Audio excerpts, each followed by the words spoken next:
Okay, so here's something to think about. Dylan Brooks, a player known for stirring the pot, showed up courtside to watch LeBron James in what could have been his final NBA game. And he wasn't just there to watch, he was there to make a statement. That's definitely one way to kick things off. Let's dive into that and then we'll move on to Barcelona's La Liga triumph and the escalating tensions with Iran. Welcome to DeActa Daily Digest. I'm Joseph. And I'm Juniper. Here are today's top stories. Let's start with Dylan Brooks and LeBron James. Brooks, who's had a long-standing rivalry with LeBron, decided to show up courtside for Game 4 of the Lakers series against the Thunder. And this wasn't just any game.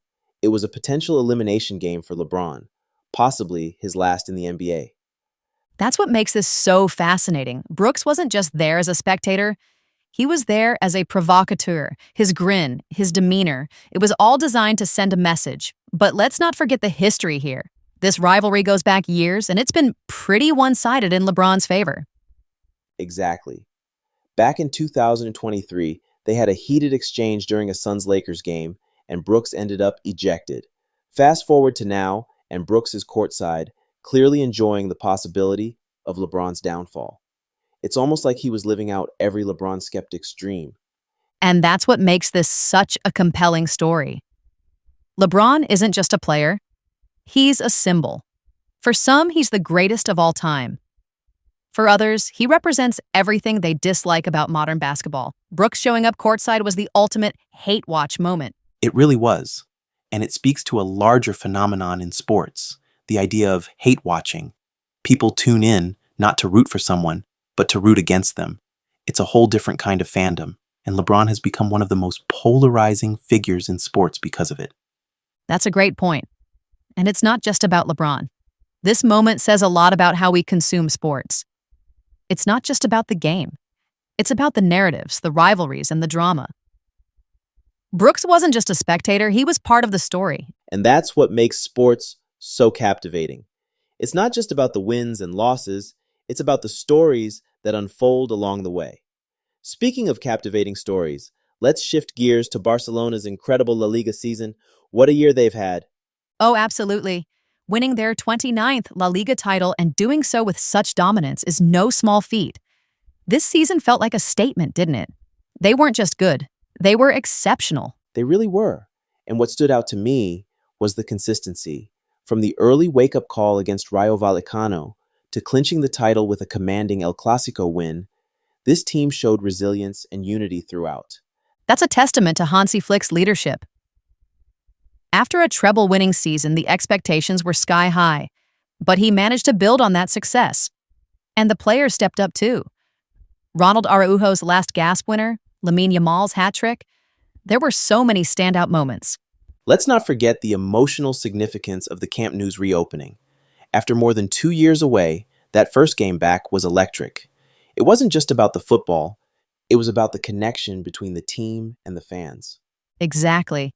And then there's the rivalry with Real Madrid, beating them to clinch the title at home. That's the stuff of dreams for Barcelona fans. It's one thing to win the league, it's another to do it in such dramatic fashion. It really is. And what I find interesting is how this season cements Barcelona's place in history. They've had many great teams over the years, but this one feels special. It's a reminder of what makes football so captivating, the highs, the lows, and the moments that stay with you. Speaking of moments that stay with you, let's move on to our final story. It's a heavy one. Iran's warning about uranium enrichment. This isn't just a political issue, it's a global one. Definitely. The idea of enriching uranium to 90% is alarming. That's weapons grade level, and it's a clear signal to the US and Israel. Iran is saying, don't push us, or this is where we're headed. And the timing is significant. This comes after months of rising tensions, including strikes and reprisals. The ceasefire brokered by Pakistan was a step toward de-escalation, but it's clear that a lasting settlement is still out of reach. What's striking to me is the language being used. Iran's response to the U.S. proposal being called totally unacceptable by President Trump shows just how far apart these sides are. And when diplomacy falters, the risk of conflict increases. It's a delicate situation, no doubt. The Strait of Hormuz, the regional alliances, it's all interconnected. Any escalation could have far-reaching consequences, not just for the Middle East, but for the world. And that's what makes this story so important. It's not just about geopolitics, it's about the potential for real human impact. The stakes couldn't be higher.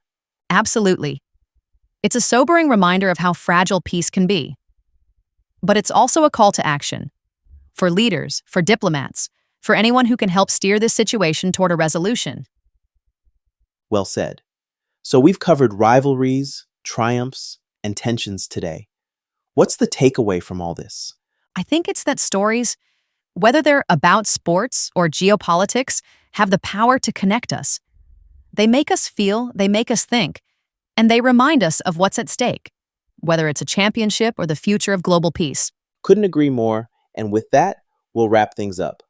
Until next time, take care, and keep your eyes open for the stories that matter.